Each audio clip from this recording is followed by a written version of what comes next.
OMS afirma que Ômicron é mais transmissível, mas pontua que não há mortes relacionadas à nova variante. E você vai ver também. Ômicron avança pelo mundo. Países relatam casos de transmissão comunitária. O governo de São Paulo reduz o intervalo da dose de reforço da vacina anti-Covid de 5 para 4 meses. Bolsonaro regulamenta auxílio gás para famílias de baixa renda. A ceia do Natal deste ano vai ficar diferente. Com os preços altos, a palavra de ordem é criatividade. Você vai ver a partir de agora. Boa tarde, seja bem-vindo. A Organização Mundial da Saúde afirmou que, embora a nova variante seja realmente mais transmissível, não há motivo para alarde. Na África do Sul, que foi o primeiro local a detectar a Ômicron, a variante com alto grau de mutação, o número de casos diários de coronavírus saltou de 4.300 para 8.500. Até agora não há indícios de um aumento no número de infecções graves ou de mortes. De acordo com a cientista-chefe da Organização Mundial da Saúde, o mundo agora está melhor preparado com as vacinas já desenvolvidas. Cientistas sul-africanos concluíram um estudo que revela que as vacinas existentes contra a Covid evitam a doença grave e a hospitalização pela nova variante. Casos da Ômicron já foram detectados em pelo menos 30 países ao redor do mundo. A França e a Índia também registraram seus primeiros casos da variante Ômicron. A Índia detectou os primeiros casos da variante Ômicron do coronavírus. São 2 homens, de 66 e 46 anos. Há poucos meses, uma devastadora onda de infecções provocou mais de 200 mil mortes no país. Por enquanto, não foram adotadas novas barreiras para viagens internacionais.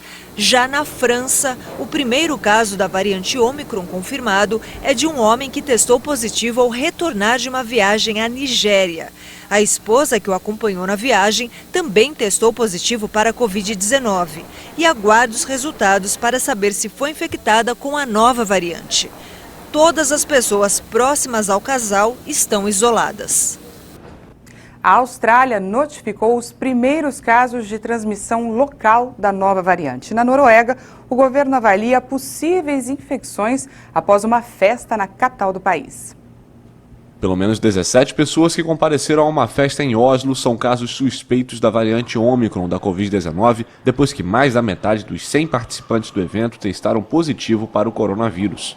A prefeitura da capital da Noruega disse que o número era provisório e que podia aumentar com o avanço dos testes de sequenciamento. Entre 100 e 120 pessoas, todas vacinadas, se reuniram na sexta-feira passada para uma festa de confraternização da empresa Scatec, que atua na produção de energia solar. Um dos participantes tinha viajado recentemente ao sul da África. As suspeitas de que os contágios foram provocados pela variante Ômicron começaram depois do sequenciamento de alguns testes, mas o processo não foi concluído. A Austrália informou nesta sexta-feira os primeiros casos de transmissão local da variante Ômicron. Os infectados pela nova cepa do coronavírus são 3 estudantes de uma escola de Sydney. As autoridades de saúde também anunciaram 10 suspeitas de contágio na mesma instituição, que ainda dependem de confirmação. O foco foi registrado apesar da proibição de entrada no país de estrangeiros e das restrições aos voos procedentes de países do sul da África, onde a variante foi detectada pela primeira vez. A Austrália já havia anunciado casos da variante Ômicron, mas todos eram viajantes que entraram em quarentena. Vamos dar uma olhada nos números da pandemia aqui no país. O Brasil ultrapassou a marca de 615 mil vítimas pela Covid. E os estados de Mato Grosso, Amapá e Acre não registraram mortes em 24 horas. O Brasil registrou mais 215 novas mortes por Covid-19 em 24 horas. Agora são 615.179 vítimas da doença no país.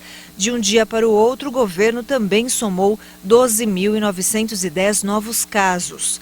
São mais de 22 milhões e 118 mil diagnósticos de coronavírus confirmados desde o início da pandemia. A média de mortes está em 220 vítimas por dia. Segue abaixo de 300 pelo 33º dia seguido. Com uma variação negativa de 19,95% em relação a 2 semanas atrás, a curva volta a apresentar tendência de queda. A média móvel de casos indica 9.078 novos registros diários. Com uma diminuição de 8,72% em relação a 2 semanas, apresenta tendência de estabilidade. No mapa da evolução da doença por regiões, hoje 6 estados apontaram alta: Amapá, Goiás, Maranhão, Mato Grosso do Sul, Minas Gerais e Roraima. Já em estabilidade, agora estão 13 estados: Acre, Alagoas, Bahia, Ceará, Espírito Santo, Pará, Paraíba, Paraná, Pernambuco, Rio de Janeiro, Rio Grande do Sul, Rondônia e São Paulo. 8 unidades da federação apresentaram queda: Amazonas, Distrito Federal, Mato Grosso, Piauí, Rio Grande do Norte, Santa Catarina, Sergipe e Tocantins. 311.950.000. Esse é o número total de doses de vacinas contra a Covid que o Brasil já aplicou. Segundo o Ministério da Saúde e as Secretarias Estaduais de Saúde, mais de 159.417.000 pessoas tomaram a primeira dose. Isso representa 74,73% da população, enquanto mais de 135.388.000 brasileiros tomaram a segunda dose, o que representa 63,47% da população. E a dose de reforço já foi aplicada em mais de 17.355.000 brasileiros, 8,1% da população. E o governador de São Paulo reduziu o intervalo da dose de reforço da vacina contra a Covid de 5 para 4 meses na capital. Essa redução já está valendo. A decisão acontece em meio às primeiras confirmações de casos da variante Ômicron no Brasil. O Comitê Científico do Coronavírus da Gestão Estadual considerou os 3 casos da nova cepa do coronavírus em São Paulo. Para os integrantes do comitê, a medida é preventiva no estado, que é a porta de entrada de pessoas de todo o mundo e também pela proximidade das festas de fim de ano.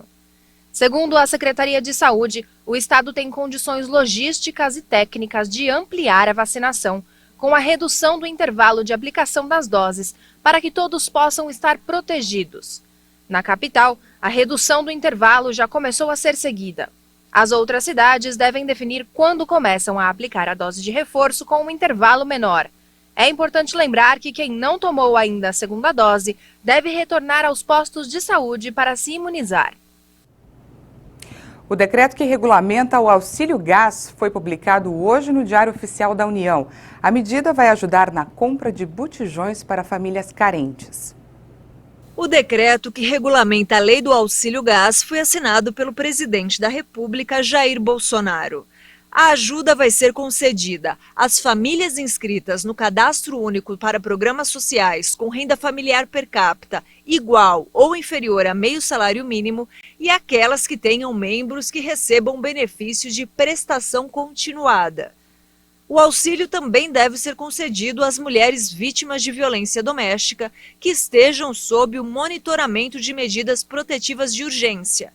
De acordo com a lei regulamentada, o decreto que regulamenta a lei esclarece que a concessão é dada a partir do acesso a informações constantes no banco de dados mantidos pelo Conselho Nacional de Justiça. O programa vai repassar para as famílias beneficiadas, a cada 2 meses, o valor equivalente a 50% do preço médio do botijão de gás de 13 quilos no país. O Ministério de Minas e Energia começa a realizar uma série de leilões de petróleo e gás, geração e transmissão de energia elétrica. A expectativa é de arrecadar mais de 200 bilhões de reais em investimentos privados com as concessões. Até o dia 21 deste mês, o Ministério de Minas e Energia realiza uma série de leilões. No total, são 3 leilões de energia elétrica e 1 de petróleo. A previsão é que as concessões devam gerar 160 mil empregos diretos e indiretos ao longo dos anos de contratos. Também há estimativa de arrecadar quase 207 bilhões de reais em investimentos privados. O leilão dos campos de Cepe e Atapu, localizados na Bacia de Santos, no pré-sal, está programado para o dia 17 de dezembro e deve ter bônus de assinatura de mais de 11 bilhões de reais.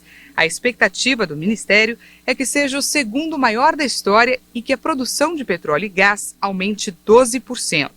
Na mesma data, deve ocorrer o leilão de transmissão, que prevê a construção e a manutenção de 902 quilômetros em linhas de transmissão. O investimento deve ser de cerca de 3 bilhões de reais, com a criação de mais de 6 mil empregos diretos nos estados do Amapá, da Bahia, de Minas Gerais, do Paraná e de São Paulo. E no dia 21 acontece o leilão de reserva de capacidade de 2021, para contratação de potência e energia elétrica associada de usinas termoelétricas novas e já existentes. Antes do intervalo, vamos conferir a previsão do tempo para essa sexta-feira e também para o fim de semana em algumas cidades do país.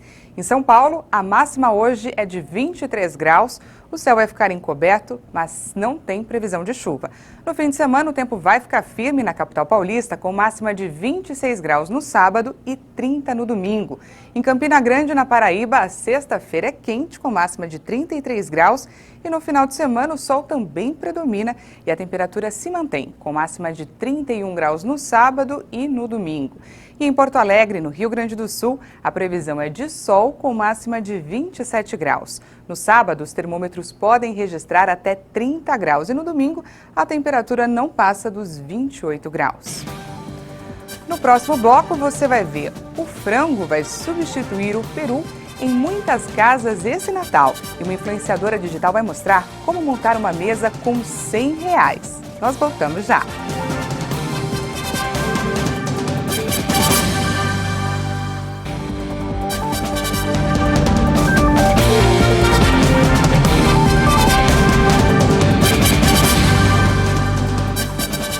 Estamos de volta, agora são 13 horas e 16 minutos no horário de Brasília. Os participantes do Exame Nacional do Ensino Médio 2021 que não fizeram a prova têm até às 11 horas e 59 minutos da noite de hoje para fazer o pedido de reaplicação do exame. O direito varia conforme as condições apresentadas no edital, como problemas logísticos e doenças infecto-contagiosas. Aqueles que faltaram e não se enquadram nessas situações não têm direito de fazer o pedido. A reaplicação do Enem vai acontecer nos dias 9 e 16 de janeiro de 2022. Um novo estudo mostrou que o reforço com a Pfizer e Moderna são mais eficazes. A pesquisa, que foi feita no Reino Unido, revelou que a terceira dose desempenha um papel fundamental na proteção de longo prazo. A pesquisa britânica apontou que o reforço das vacinas contra a Covid-19, produzidas pela Pfizer e pela Moderna, ambas com a tecnologia de RNA, forneceu maior impulso aos níveis de anticorpos ao serem administradas entre 10 e 12 semanas após a segunda dose. Os pesquisadores afirmaram que uma terceira dose se revelou eficaz para muitas das vacinas em teste e em combinações diferentes. O estudo descobriu que as doses de reforço também ajudaram a gerar uma ampla resposta das células T contra as variantes beta e delta, que podem desempenhar um papel fundamental na proteção de longo prazo. O Congresso dos Estados Unidos aprovou um projeto de lei orçamentária provisório para evitar uma paralisação onerosa do governo em plena temporada natalina. O Congresso americano aprovou um orçamento temporário para evitar a paralisação dos serviços federais do país. A votação foi uma demonstração incomum de unidade entre os partidos para manter as agências federais funcionando até 2022. O Senado votou por 69 votos a 28 para estender o orçamento atual até 18 de fevereiro, uma resolução que já havia sido aprovada na Câmara dos Representantes. A resolução impede que milhões de funcionários públicos sejam mandados para casa sem remuneração no meio da temporada natalina, já que parques, museus e outras propriedades e serviços federais seriam forçados a fechar. Analistas do Congresso esperavam que a resolução tomasse um caminho tortuoso no Senado, onde um pequeno grupo de republicanos linha dura ameaçou suspender o projeto de lei orçamentária contra medidas impostas pela Casa Branca para retardar o avanço do coronavírus. É cada vez menor o número de famílias brasileiras que conseguem preparar aquela ceia de Natal cheia de produtos típicos da época. Por causa dos preços altos, muitos estão buscando alternativas. Um exemplo é o tradicional peru, que para muitos consumidores este ano será substituído pelo frango. Na casa da Francinete só vai ter peru este ano porque a família dela se organizou e distribuiu tarefas e gastos. A gente dividiu pratos para ver se consegue fazer o peru também. mas está difícil. Já os aposentados Cláudio e Doraci contam que não vão conseguir comprar a ave.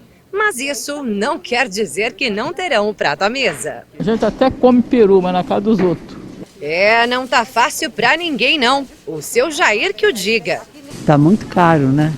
Apesar de ser um dos produtos mais caros da ceia, o peru não é o grande vilão da inflação. Na verdade, o substituto dele na mesa de muita gente é que sofreu as maiores altas ao longo do ano. O frango subiu mais de 30% de dezembro do ano passado até outubro de 2021. Isso segundo o levantamento da FIPE, a Fundação Instituto de Pesquisas Econômicas. Mesmo com o aumento expressivo, a busca pela ave subiu 19% para as festas de Natal e Ano Novo, segundo números da Associação Brasileira de Supermercados. Porque entre as proteínas, o frango ainda é um dos produtos mais em conta, principalmente a ser comparado à carne bovina. E o filé mignon, que é uma carne nobre, está se destacando em relação à senha, alcatra, coxão mole, dentre outras carnes. Até outubro, o filé mignon sofreu pouco mais de 35% de aumento e provavelmente não vai fazer parte da ceia da grande maioria. Assim como o bacalhau, que subiu 12,34% no mesmo período. E a previsão para os próximos dias não é nada animadora. Ele sempre vem subindo um pouco mais quando se aproxima da data de Natal. Nesse cenário, além do frango, a opção é a carne suína, que sofreu sucessivas quedas nos preços ao longo do ano. Mais que o pernil suba, ou o lombo ainda suba nessas próximas semanas, ainda a expectativa é que fique negativo o acumulado 12 meses. Outro produto da cesta natalina da FIPE, que ganha destaque pelos aumentos, é justo o panetone, que subiu quase 26% de dezembro de 2020 até outubro deste ano. Tá um absurdo, a gente tem que escolher o menor preço, né, porque tá bem difícil. Mas mesmo com o menor preço... Dá para dar panetone de presente para a família? Não, só dá para comprar pra gente mesmo. E olhe lá. E olhe lá, exatamente. Mas calma, esses preços podem melhorar. Pela série dos últimos 2 anos, a gente percebe que o panetone chega num pico e depois, nas últimas semanas ali do Natal, começa a ter uma queda. Então o negócio é esperar para comprar o tradicional panetone mais perto do Natal ou seguir para outra alternativa, que muitas vezes é a caixa de bombom.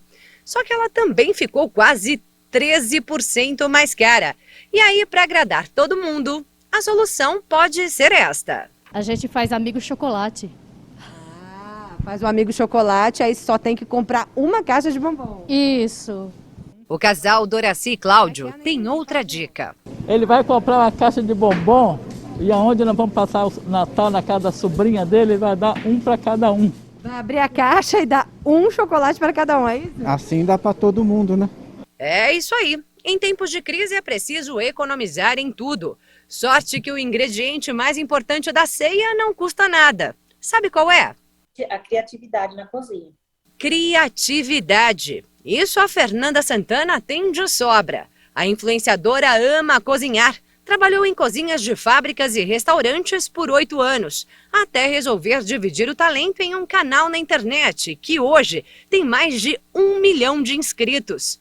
Com receitas simples, ela ensina a fazer pratos que cabem no bolso e dá dicas de como aproveitar sobras, como aquele arroz do dia anterior. Nós vamos fazer um nhoque de arroz super fácil e delicioso.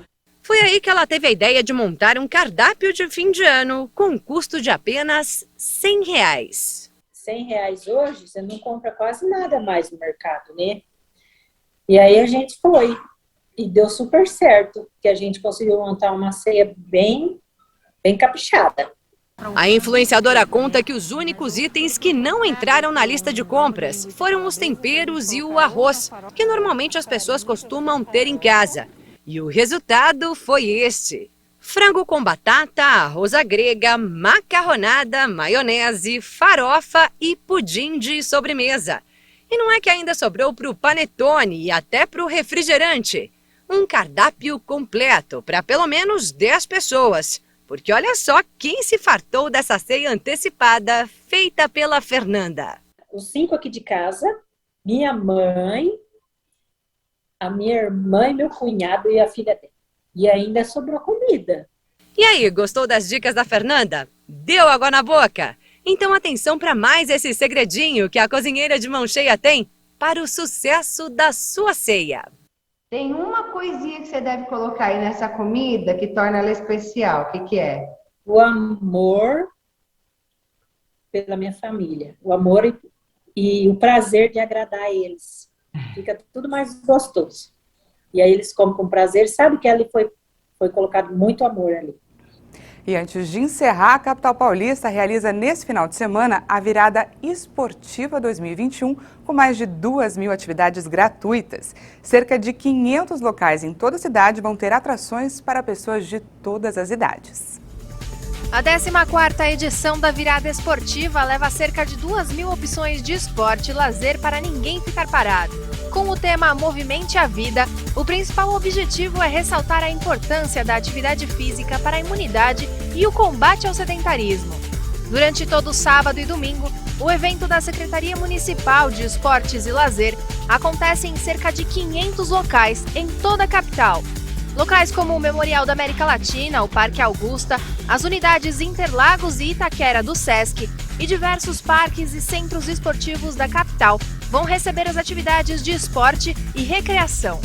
O comprovante de vacinação com 2 doses ou a dose única da vacina contra a Covid-19 deve ser solicitado em eventos com público acima de 500 pessoas. Não esqueça o seu e bom evento!